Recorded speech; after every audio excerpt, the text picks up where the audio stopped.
Well, as I mentioned to you, in Weimar we have this accredited college, and we also have a high school, fantastic high school where young people learn and prepare themselves to continue ahead. I want to show you a little small clip about our high school in Weimar.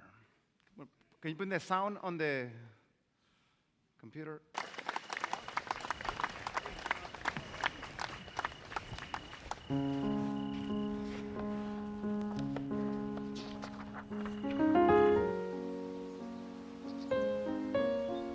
It's funny looking back, those first few days. Hi! Hi, Danny! I'm your roommate! Meeting new people, exploring all the sights and sounds of my new home. What? I'm going to read them all, and then you're going to tell Isn't that me... that little dot thingy? what you're going to... Jesus gave everything for you. The question is, will you give everything? I realized there's this common thread that runs through the very fabric of who we are here. The passion to know Christ. Oh, I remember. Yeah? The daily struggle to reach 10,000 steps. You know what? You just stop thinking. Chloe! Although, that's not too hard here. You know what? Stop running in the dorm. No pillow fights. I told you. We're not.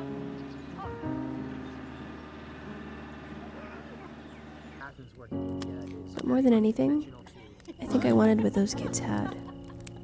Relationship that never fails. Morning by morning, I ask myself the question, how do I know him, love him, and tell the world about him every day? Hey, Natalie, right? Here, can I help you with this?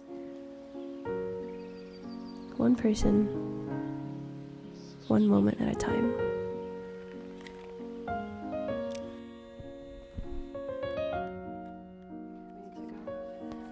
Okay. No, it's good. Caught a glimpse of a lady tearing up at our concert last night, and then I realized so was I. Josh is still learning the trumpet though.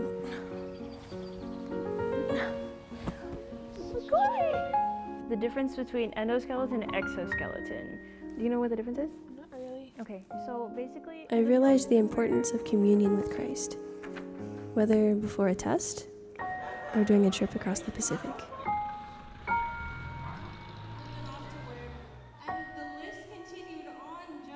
I'll never forget my time as a missionary.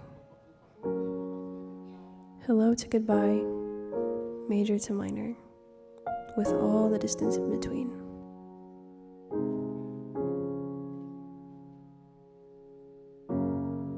Pouring your heart out to Christ until 2 a.m. It's those moments. They're often so fleeting, but they never seem to fade.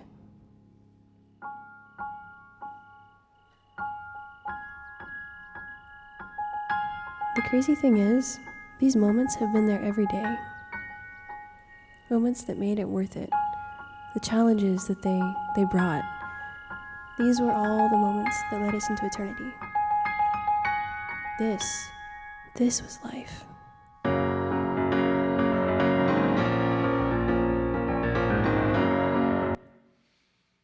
Nice, isn't it? So the students are able to have that complete education that not only educates the mind, but also the spirit and instills in them a spirit of service.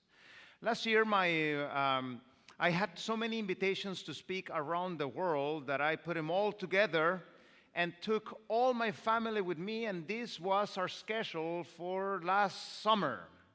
This is just 3 months of traveling.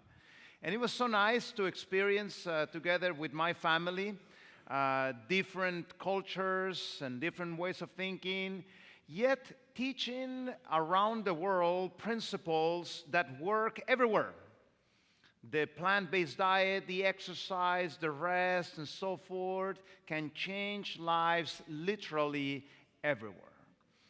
But you know, because we were gone for 2 months and a half, while we were gone, a bear came and did a hole in our home and helped himself to some healthy pantry that we have there. It even opened the fridge and the freezer and got everything there out, you know. Now, when a bear does that, it becomes a menace, isn't it? Because when he sees a home, what does he think about? Food. So our neighbor saw that this happened, and she called the trapper, and they got the famous bear. And she put an old washing machine in front of that hole. Yet a second bear came in, moved that washing machine, and continued eating what the other one didn't eat, you know. So 2 bears came to visit us while we were gone. So let's talk about a very important topic this morning: how your environment has such a big impact on your mental health. And see, there is something that is called neuroplasticity. Neuroplasticity is the ability of your and my brain to change. Our brains are constantly changing, day by day, as we learn new things, and as things that we don't use get removed from our brain, the brain is in constant change. So, what is that neuroplasticity? Well, basically, when you do certain repeated behaviors, in order to make those behaviors easier for you to do them, your brain creates pathways, and the more you repeat the behavior, the easier it is to do it. For example, a little child, 1 year old, how easy is for him to throw a little ball? It's complicated for him, isn't it? He's going to grab it, and probably the ball is going to fall behind him before he throws it even in the front, isn't it? Yet, you, as a grown-up, you can grab a ball and throw it exactly where you want it when you want it. How is that possible? Neuroplasticity. Your brain has created a pathway, and every time you throw that ball, your brain, instead of having to calculate every single thing, already has a pathway for that. And that is good news regarding good behaviors, but it's also sad news regarding bad behaviors. Because the more we repeat the bad behavior, it becomes a pathway to our brain. That's why some people struggling with addictions, it's so hard to overcome this because of the fact that there are pathways formed in the brain. Yet, even those people, there is hope. See, think about neuroplasticity as if this was a big grass field. If you start walking in a particular area back and forth in that grass field, what's going to happen? A path will be created. In fact, next time you're around the area, if you see there's a pathway there and there is grass here, where would you rather walk? Would you rather walk in the path or in the grass? In the pathway. In the same way is with your brain. The repeated behaviors create pathways, so we usually go to those pathways instead of going through the grass. But what happens if you stop walking back and forth in that pathway? What's going to happen to that pathway?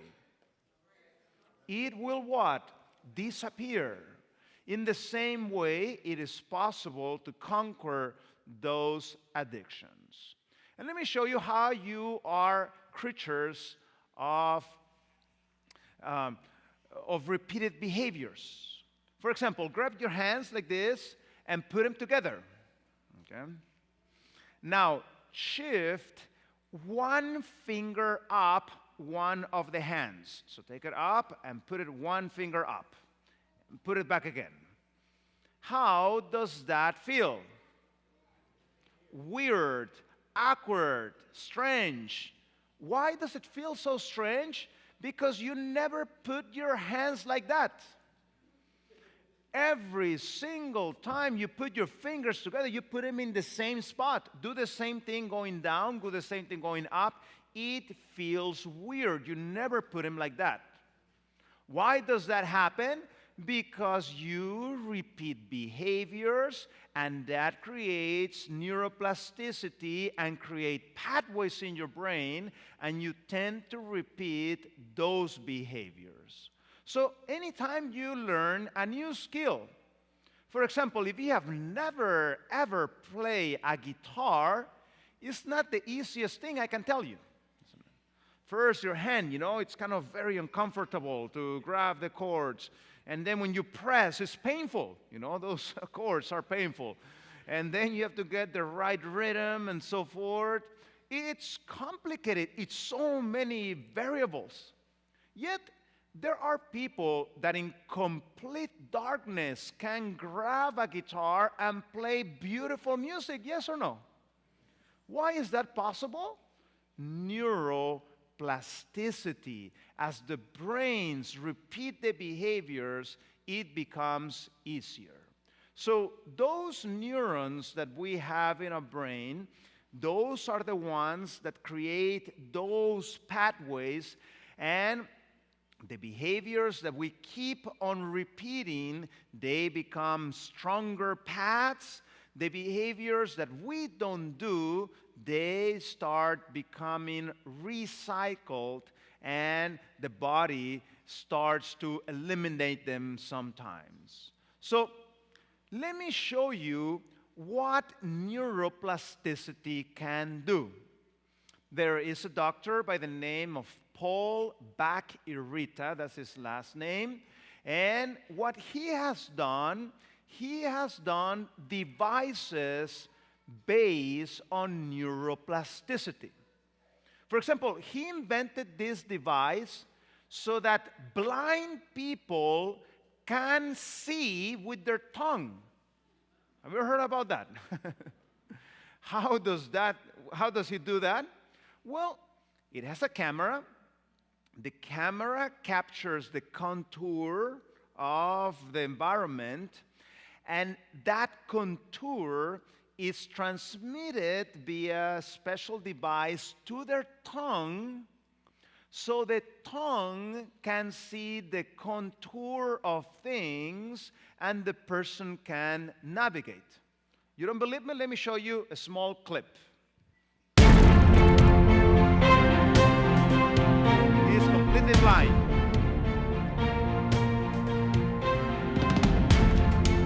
Notice the thing he has in his mouth.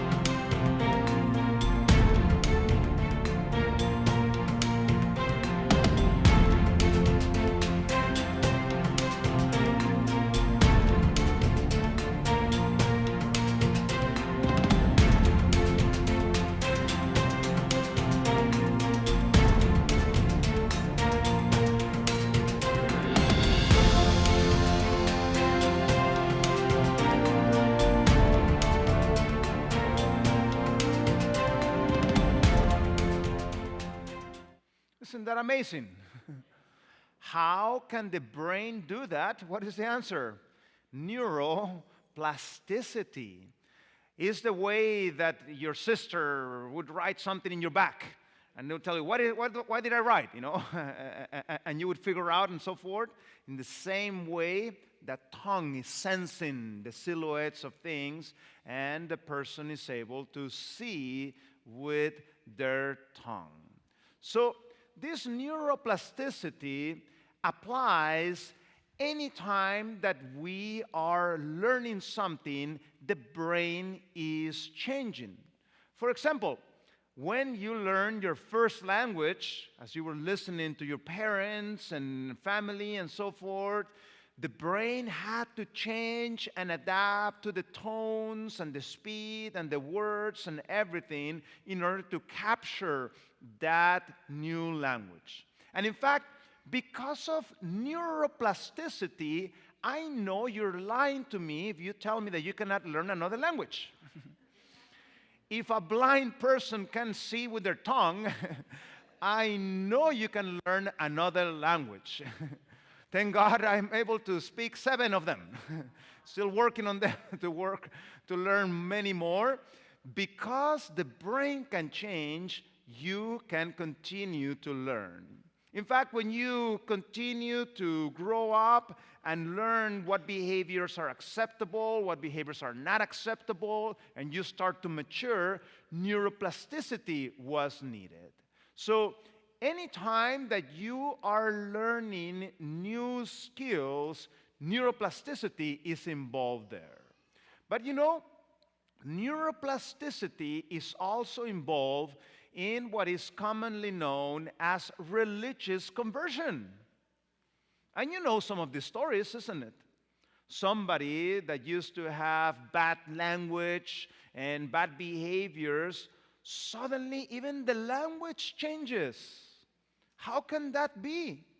See, God can change up here and give you the victory. And you can ask programs such as Alcoholics Anonymous. It's successful, that's why it's run all over the world, literally, in which people that have problems with alcohol and couldn't overcome it, as they come to that program and learn those 12 steps that include realizing that you need a help bigger than yourself.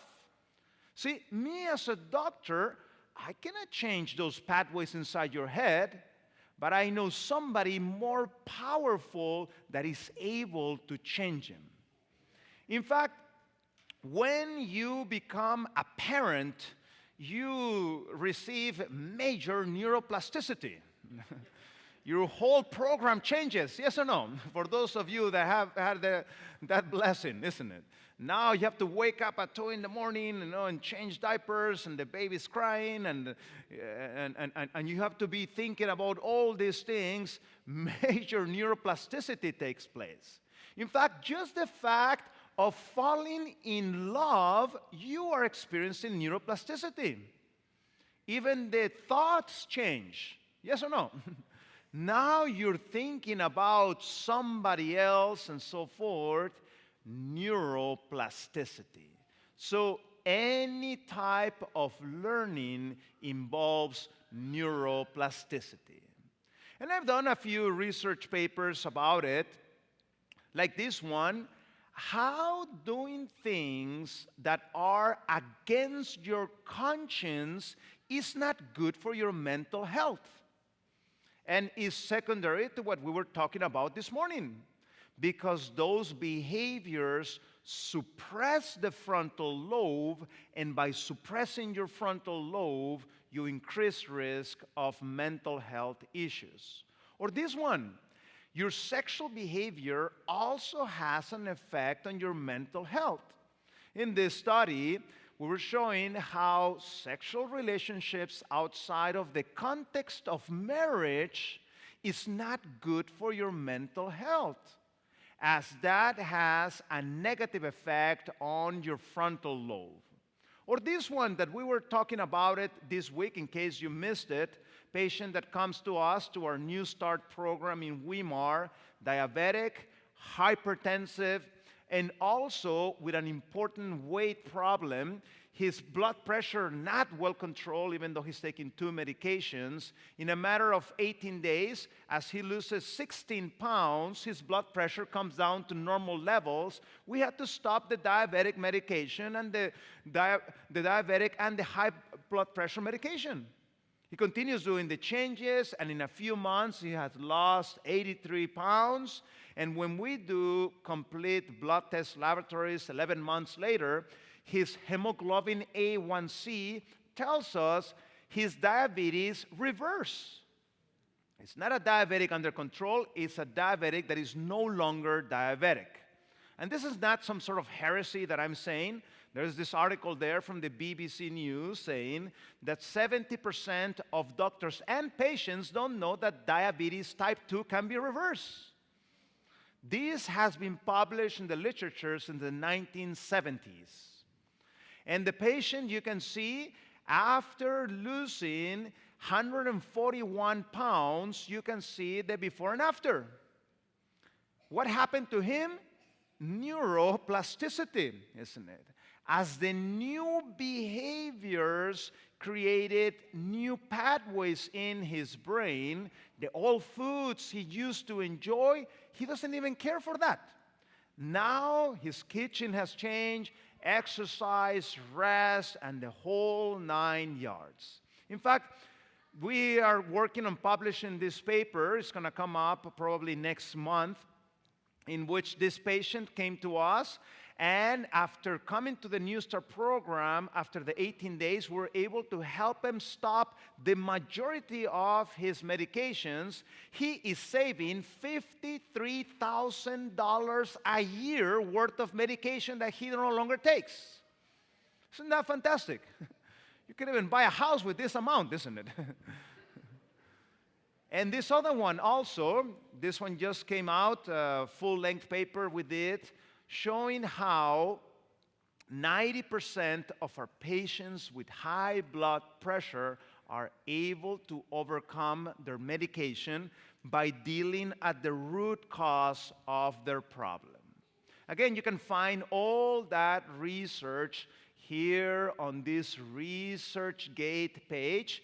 You can either type the whole thing, or you can use your Google and just type Francisco, which is my other name, Ramirez ResearchGate. That will take you to that page. Also, there's an active Twitter account there that even if you don't have Twitter, just put that address there and you will see what that is. And also YouTube page with many, many videos in multiple languages, and also an Instagram account if you want to come and travel with me around the world as I am sharing this message of healing. So the environment that we put around us has a big effect on our health. For example, this interesting study in which they had these different rats, and they had each rat separate from each other in complete isolation in a dark place with no ability to interact with another rat. It was a horrible environment to be in. And you know, rats in this environment, when they gave them the choice between morphine and water, what do you think they chose? Morphine. They started taking morphine as a way to escape that horrible reality. Now, there was a second part of the experiment. They took out these rats out of those cages, and they put them in a place that simulated country living. Okay? And they were able to move around. They were able to do exercise. They were able to make friends. They were able to have families. And once the environment was changed, when this same group of rats, they gave them the option between morphine and water, what do you think they chose? Voluntarily, they quit the morphine and started taking the water. Now, some of you may be saying, well, doctor, but we're not rats. Well, it's true, we're not rats. And there are similar experiments that have been done in humans. For example, the Vietnam veterans have been studied. And you know, if you were a veteran in Vietnam, I can tell you it was not the nicest environment to be in. Think about it. Here you are, far from your friends and family. You are in constant fear. You don't know when the next bombs from the enemies are going to start falling near you. You don't know if the ground you're walking has hidden bombs and things. You don't know when the enemy is going to start coming out and start shooting at you. And even friends and families that you had made as you were in that process of the war, you saw how some of them were killed in front of your own eyes. It was a horrible environment to be in. And you know, Good news is that many of them were able to come back home. But before they came home, many of them became addicted to different drugs as a way to escape the horrible reality that they were in. But once they got back to America, things were different. They have friends, family, loved ones, spouses that were waiting for them. And once the environment was changed, research showed that 75% of them were able to voluntarily kick the habit just by the fact that the environment was different. And see, this environment has a big effect on your mental health. For example, a study that was done in your neighboring country here, Canada. If you look in a map, you will see that most of the biggest cities in Canada are actually located in the very south part of Canada. But if you zoom a little bit more, you will see there's actually little towns all over Canada. Who lives there in those towns? The native Canadians live there. They have lived there for a long time. They have learned how to deal with that very harsh environment of the northern parts of Canada. Yet, when researchers started checking the statistics, they realized that many people in those communities of native Canadians were committing suicide. In fact, statistics were quite troubling. Some of those communities had between 500 to 800 times more suicides than the rest of Canada. So the researchers, very worried, sent people to investigate what was going on there that was causing such tremendous levels of suicide. And what they focused on was the children. The young people were the ones that were committing most of those suicides. And they started talking to these children, asking them questions. How do you see yourself fitting in this society? What do you look forward to the future? What gives meaning when you wake up in the morning? What do you look forward in the day, and so forth? And these young children, when they talked to them, their language was not even coherent. They would say a phrase, and there was big silence, and then they would say something else. And even their lifestyle reflected the reality that they were in. They would spend just hours and hours in front of television, and their diet consisted of junk food because they didn't have anything else to do. They didn't look forward to the future, and that was reflected on the levels of mental health issues and suicide rates. But something that interests the researchers, they found that not all the communities were like that. There were other communities in which the young people did have stories to tell. In these communities, the elder people had spent time with the young people, teaching them their language, their traditions, their customs, and even though these young people were involved in the government of the community, and those young people look forward to the future, and these young people did have stories to tell, this type of communities didn't have those tremendously high suicidal rates, because the environment around us has a big effect on our mental health. That's why Johann Hart wisely said, the opposite of addiction is not sobriety. The opposite of addiction is what? Connection. And I hope this is a place in which people can come and feel connected and feel welcome as they are seeking community. And what happened is that our thinking has an effect on our behavior. Long time ago, Proverbs registered the following important message. As he thinketh, as he reasons, as he sees in his heart, so he or she is.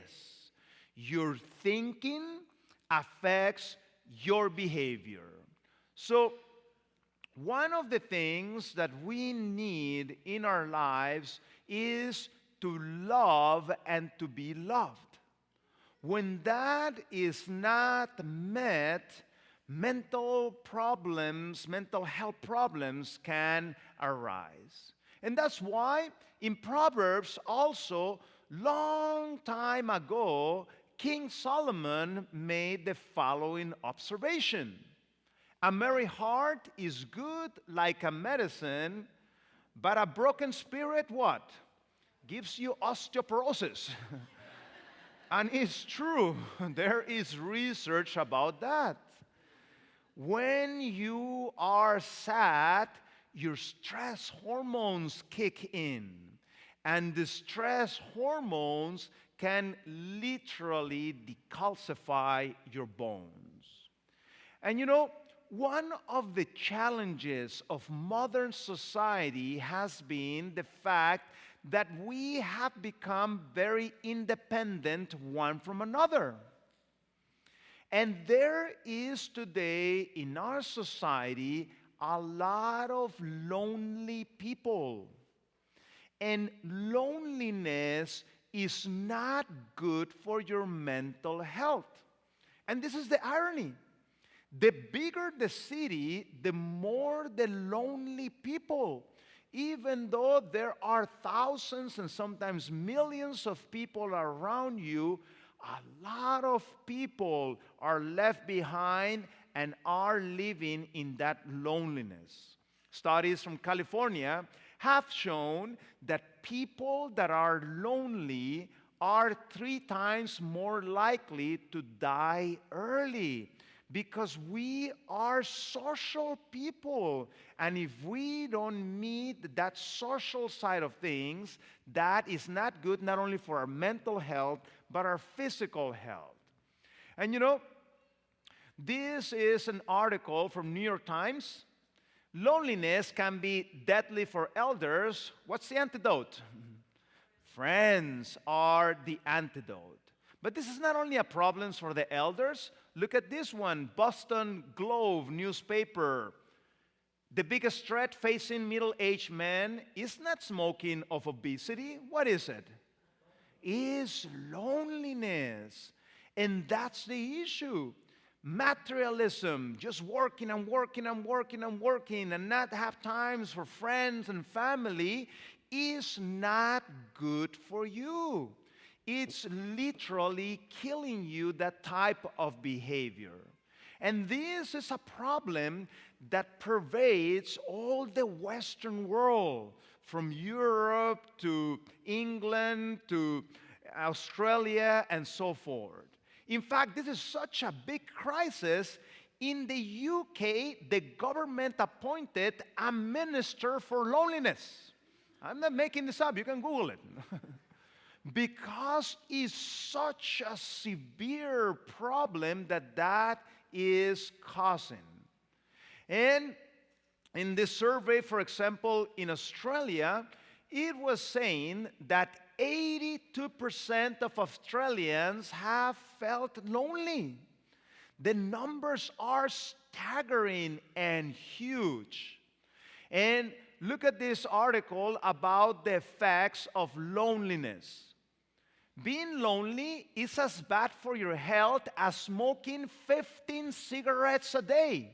Smoking good for you. Well, loneliness is even worse. feeling socially isolated can have the same effect on mortality as well-known factors such as obesity and cigarette smoking. Loneliness is associated with an increased risk of high blood pressure, heart disease, stroke, depression, anxiety, and cognitive decline. Lonely people have a whopping 64% increase in the chance of developing dementia. I'm telling you, loneliness is not good for you. So, social isolation has been very well documented how affects severely your health. For example, in Japan, a lot of people work a lot of hours in Japan. If you have ever been to Japan, as I mentioned to you, I spoke there last year in many places.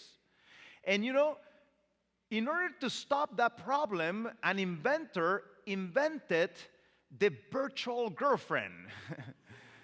And it's this creepy hologram that you hook it up through Wi-Fi, and the thing is sending you messages throughout the day.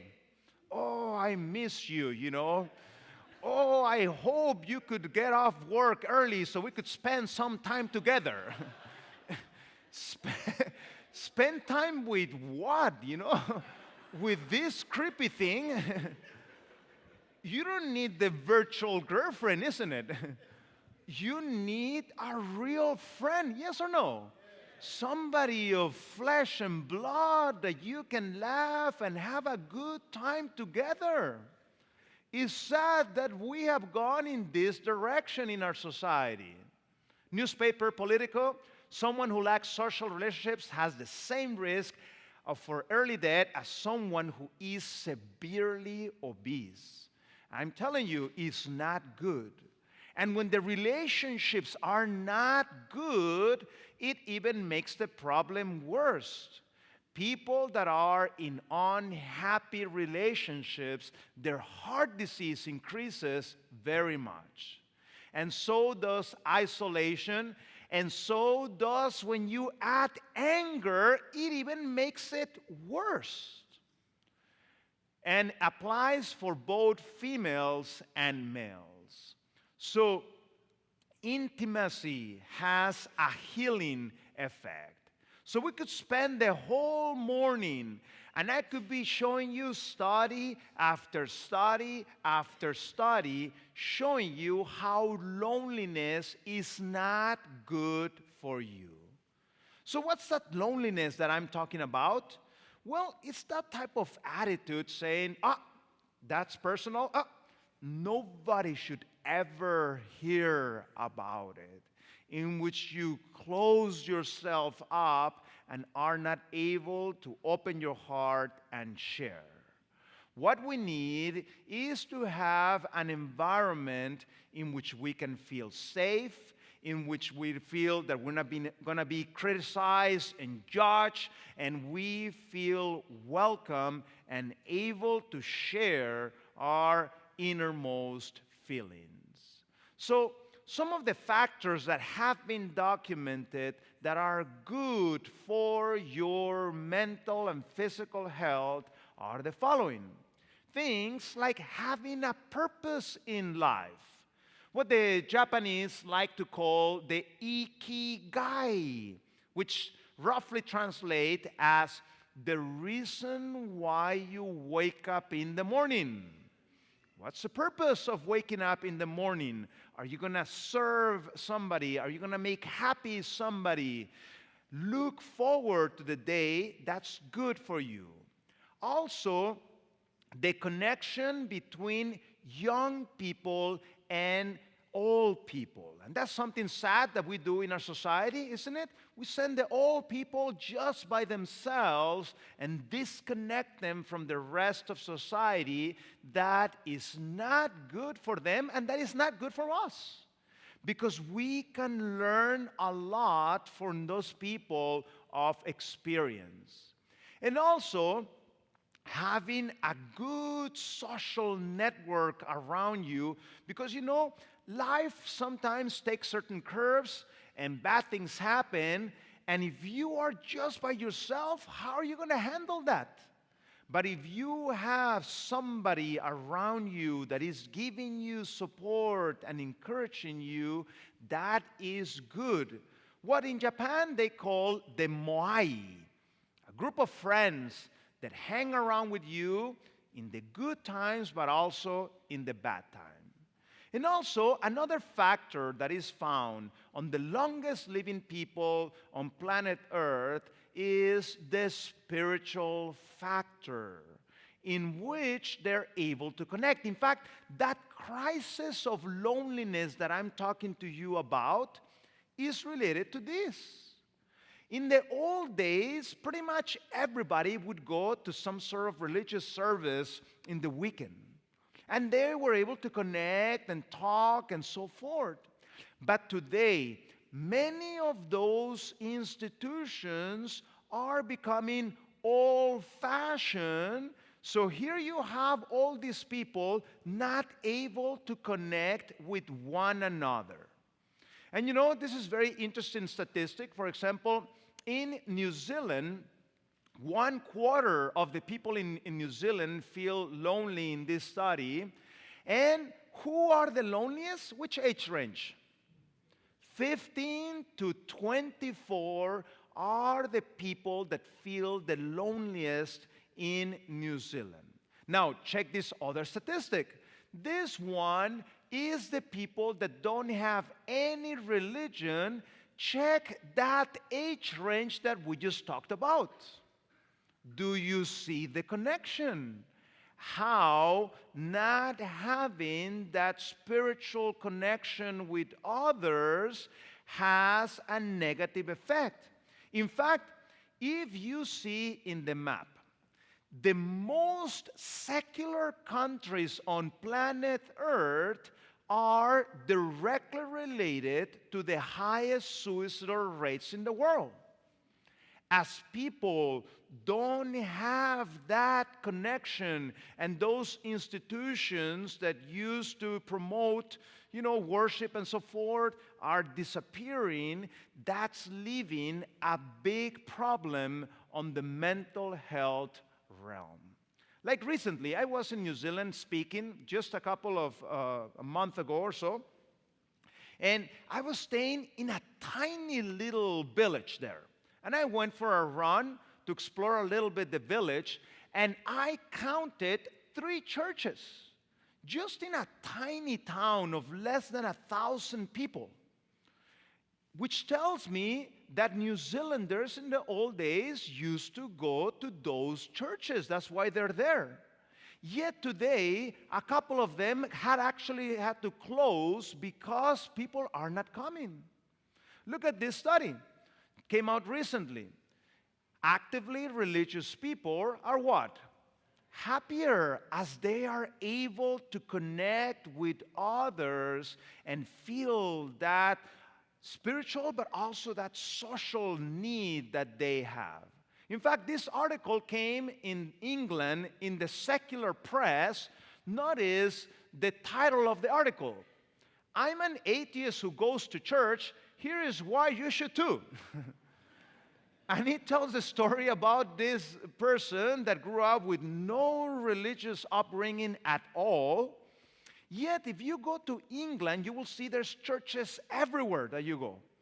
And he would ask the question, what do people do there? Why people keep going to those places? So one day, he took enough courage to go and visit one of them. And you know what? He loved it. He loved the fellowship. He loved the message. He loved the songs. He loved the potluck. He loved the connections that he was making with others. And he is saying, now it's time to bring my son. And he says, I'm still an atheist, but I love going to church, And you should also come and receive that blessing. In fact, this article from the Journal of Family Medicine, they were comparing what is more cost-effective, going to church or taking cholesterol-lowering medication. You know what was their conclusion? Going to church actually is cheaper and more effective to avoid heart problems than just taking the medication. Fascinating, isn't it? How these blessings that you are receiving and you don't even realize. And that's why Hebrews reminds us on the importance of that connection. Let us not give up meeting together as some are in the habit of doing, but let us encourage one another, and all the more as you see the day approaching. So don't forget to add that spiritual dimension to your lifestyle. You know, there is a very influential person in the modern day of psychology. In fact, a survey put Albert Ellis as the second most influential psychotherapist in the modern history of psychology. Yet, at the beginning of his career, he was very negative about the spiritual aspect of things. In fact, he wrote how religious belief, he said, is equivalent to mental disorder. And the more you follow it, the more disturbed you are. That's what he said. Yet, research has changed. And if you go to the scientific literature, you will find study after study showing how spirituality should be part of the mental health healing process. And you know, Albert Ellis was not just a theorist, just creating theories. He was a practical psychologist, seeing people day in and out. And after practicing his psychology, he started realizing something. He started noticing a pattern of people that were improving the most. And years later, he published this is a secular psychology journal. He wrote the following thing there years later. He said, "I think I can safely say that the Judeo-Christian Bible is a self-help book that has probably enabled more people to make more extensive and intensive personality and behavioral changes than all the professional therapists combined." And you know, he wrote that not because he's a believer. The guy still thinks that he's an atheist. Yet, he sees how having spiritual side of things in your life is good for your psychologically, mentally healthy type of thing. So, in closing, research is showing that participating in religious services such as this is good for your health. For example, in this study, it was shown those in the West Coast that participate of church activities, they stress less over finances, they have better health compared to those people that avoid those things. Or this other one about blood pressure. How those people that attend religious services, that pray or read their Bible regularly, have less problems with blood pressure than those that don't. Or this other one, showing how attending religious services on a regular basis helps decrease your probability of dying early. Or this other one, measuring immunity on your saliva. Those people that attend religious services tend to have a better immune system protecting you against things like cancers and these type of things. Or this other one, those people that have that spirituality in their life have less suicides, they abuse less alcohol and drugs, have less criminal behavior, less divorces, and higher marital satisfaction. Isn't this what you want in your life? Have a good marriage, avoid addictions, and so forth. You can get those blessings by participating of programs like this. And the thing is that God doesn't want to leave you where you are. God wants you to experience neuroplasticity. In closing, Romans 12:2, do not conform to the pattern of this world, but be ye, and this word here, transform, in the Greek, it uses the word metamorphos, from where we get metamorphosis, in which a worm is transformed into what? A butterfly. That's what God wants you to experience. A change up here that, again, I cannot do that, but God can make that change in you so that you will be able to test and approve what God's will is, His good, pleasing, and perfect will.